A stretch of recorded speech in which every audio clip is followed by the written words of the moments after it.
প্রত্যন্ত গ্রাম অঞ্চল থেকে আপনাদের সবাইকে জানাই স্বাগতম। আজকের ভিডিওতে আমরা তুলে ধরব কিভাবে গাঁও গ্রামের কৃষকেরা আপনাদের জন্য কত ঘামের বিনিময়ে তারা ফসল ফলায়।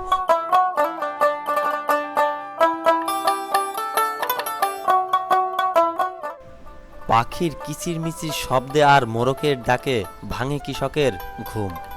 ভোর হতে শুরু হয় তাদের এই মহা কর্মযজ্ঞ।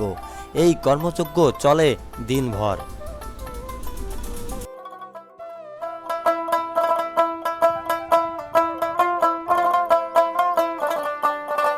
সকাল গড়িয়ে দুপুর হলো, এখন আমাদের একটু রেস্ট নেওয়ার সময়। তাই তো আমরা চলে আসলাম বিলের মাঝে থাকা আম গাছের নিচে, যেখানে ছায়া রয়েছে, দক্ষিণা বাতাস গায়ে বাঁধিয়ে পানি পান করার দৃশ্যটা খুবই সুন্দর এবং আরামদায়ক।